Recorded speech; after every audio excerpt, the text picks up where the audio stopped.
E aí, ex-alunos, tudo bem com vocês?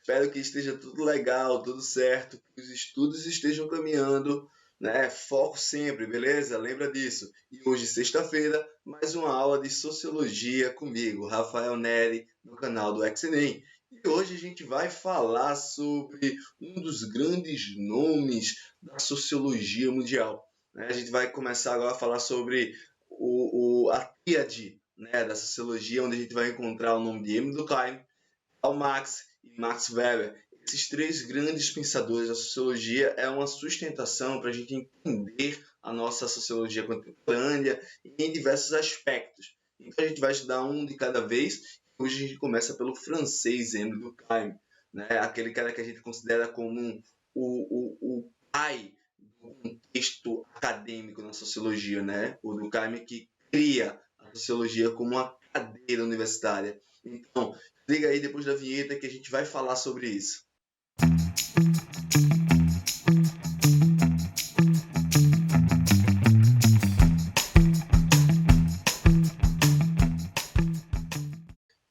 Então, Emile Durkheim, né? Esse nome meio estranho, você pode falar de Durkheim, Durkheim, né? Emilyzinho, se ele for muito seu brother, né? Seu mano, aí tranquilo, não tem problema, né? A gente só precisa entender quem foi esse cara e qual é a grande importância para a gente aprender ele dentro do contexto da sociologia.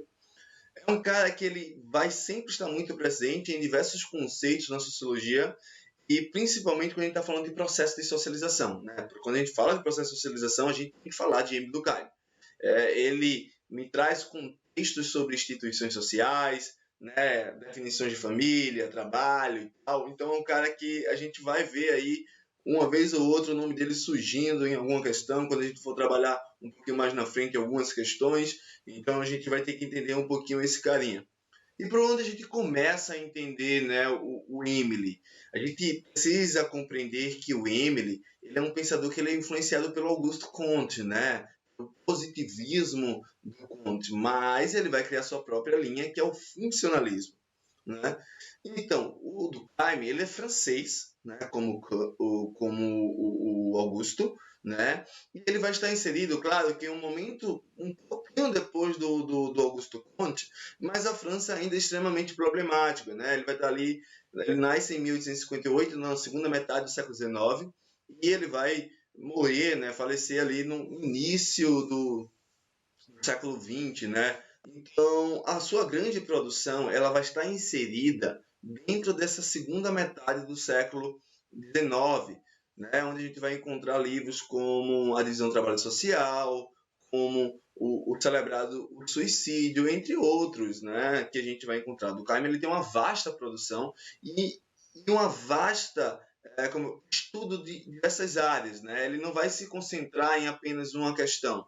O Durkheim vai analisar a condição de educação, vai ser importante para isso no Brasil, ele tem uma grande influência nisso na nossa pedagogia inicial.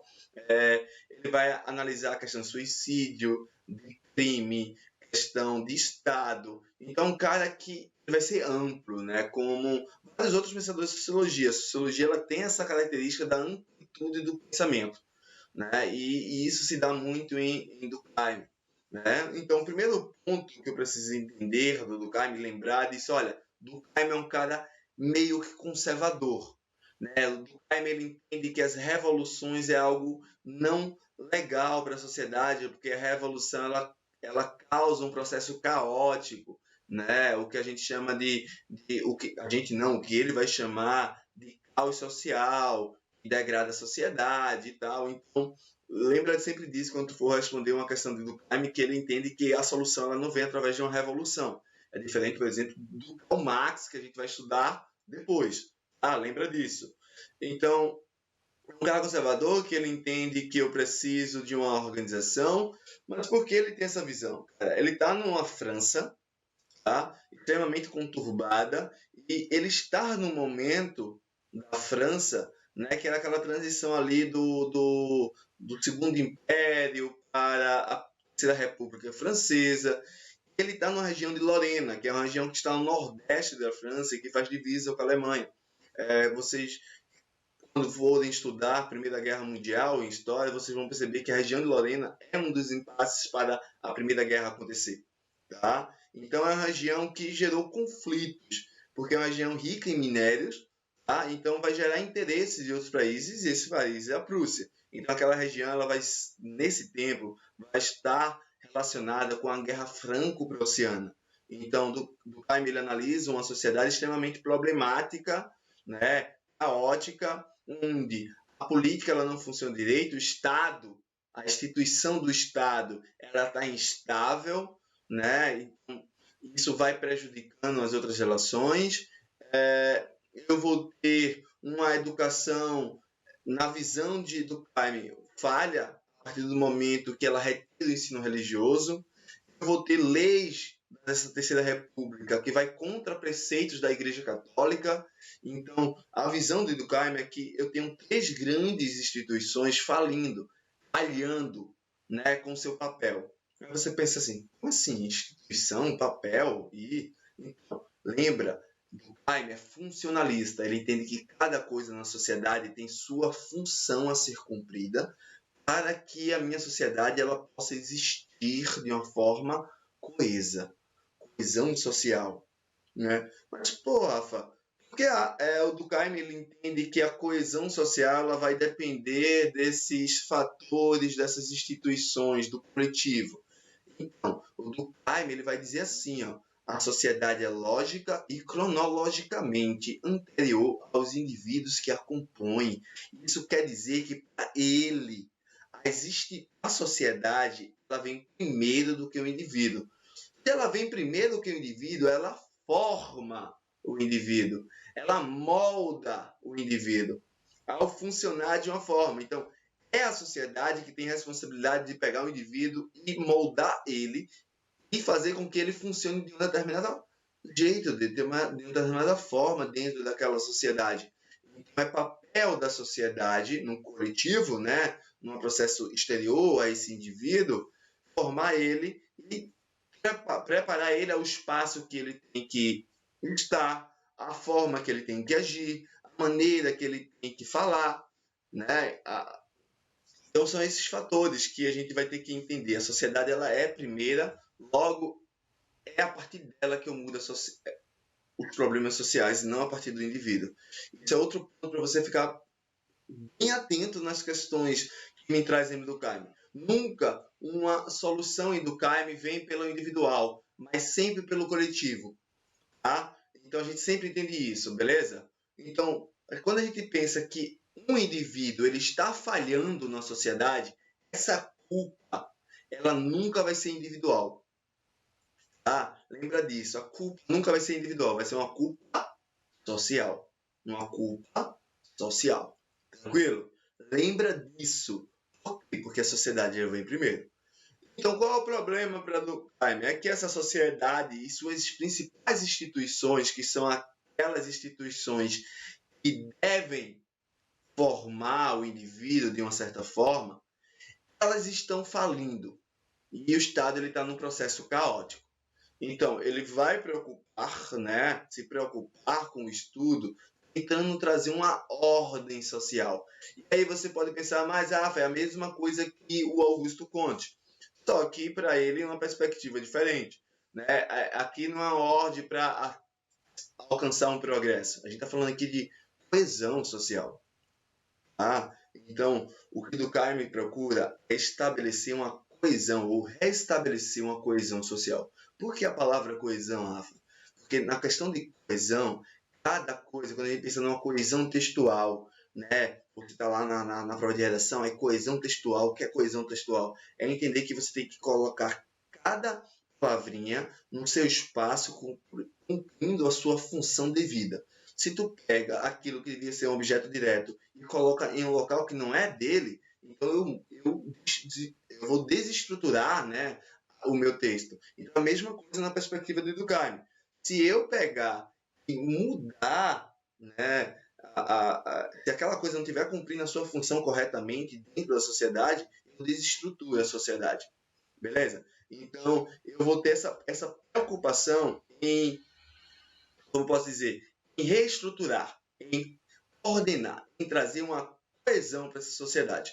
Mas como é que eu vou trazer essa coesão? Então, ele disse, olha, eu tenho que mudar aqui e entender que eu tenho que ajeitar essa forma de estudar a sociedade, tá? Só que eu não vou transformar, como Augusto Conte disse lá para a gente, as ciências humanas em uma ciência da natureza. Eu só preciso que o estudo dela seja um estudo parecido. Ele vai dizer, olha, eu preciso estudar a sociedade da mesma forma que os cientistas estudam as naturezas, né? A ciência da natureza. E isso quer dizer o quê? Eles são objetivos, cara. Eles são objetivos. Então, eles precisam ser imparcial, né? Eles precisam ter neutralidade, eles precisam ser neutros. A única forma de eu conseguir construir, né, na minha condição, o meu estudo objetivo é com neutralidade. Pô, como é que eu vou conseguir ser neutro? Lembra disso, anota aí, tá? A neutralidade no estudo, segundo o Durkheim, ele se vê pelo distanciamento que eu tomo em relação ao meu objeto de estudo. Eu tenho que ser distante, eu tenho que ter uma relação de coisa, é o que ele vai dizer, eu tenho que coisificar o meu objeto de estudo. O que significa coisificar? É eu ter uma relação distante no entendimento de que aquele objeto ele não tem nenhuma relação de sentimento comigo. Se eu tenho uma relação de sentimento com aquilo que eu estudo, aquilo vai atrapalhar, né, o meu estudo, o meu processo de juízo sobre aquilo. Né? É por isso que na medicina, por exemplo, você não pode operar um familiar seu, porque a emoção ela vai atrapalhar o seu julgamento. Né? Por exemplo, eu amo cinema, eu adoro cinema, né? Gosto muito de discutir cinema, eu e alguns, por exemplo, o professor Cauê de vocês aqui, eu converso muito com ele sobre a questão de cinema, a gente gosta muito. Só que, quando eu vou falar sobre e analisar um filme de Tarantino, então, para quem viu lá, eu amo Tarantino, né? Eu tenho os filmes dele, para mim, é uma coisa muito legal, muito bem feita. Então, o filme pode ser horrível. As pessoas podem analisar e dizer, não presta. Mas é Tarantino, então a minha análise vai dizer, é o melhor filme do mundo. Por quê? Porque eu já tenho uma relação, eu tenho um aproximamento com as obras de Tarantino que faz com que eu não consiga julgar com imparcialidade. Isso me prejudica. Então, a ideia do M. Durkheim, eu tenho uma distância, e aí com essa distância eu consigo ter objetividade. Ok? Beleza? Mas, Rafa, eu vou ser objetivo, vou ser neutro, eu vou me distanciar do meu objeto de estudo. Mas o que é o objeto de estudo para M. Durkheim? O objeto de estudo é a sociedade. E a sociedade, o seu principal ponto é o fato social. O fato social é o centro do estudo do Emile Durkheim. Aí você pode dizer, já escutei isso algumas vezes, mas eu não consigo entender realmente o que é o fato social. Então, a gente vai ter que entender agora o que é o fato social. Anota aí. O fato social nada mais é do que a ação exterior que é exercida sobre o indivíduo de forma coercitiva e ainda geral. Então, é a força que é exercida sobre o indivíduo, fazendo com que esse indivíduo se molde e funcione de uma determinada forma. Isso é o que a gente determina como fato social. Tá? Aquilo que molda o indivíduo de alguma forma. Beleza? Esse fato social ele tem 3 características principais. Ele é exterior ao indivíduo. Como eu disse lá, ele exerce uma força sobre. Se eu estou exercendo sobre, então ela vem de fora para dentro. Ela é exterior ao indivíduo. Então não é o indivíduo que a determina. É coercitivo. Isso quer dizer que ela está te obrigando a fazer uma coisa que você não deseja em si, mas que você se conforma. E ela é geral porque ela vai ser aplicada a todo mundo que faz parte daquele grupo social.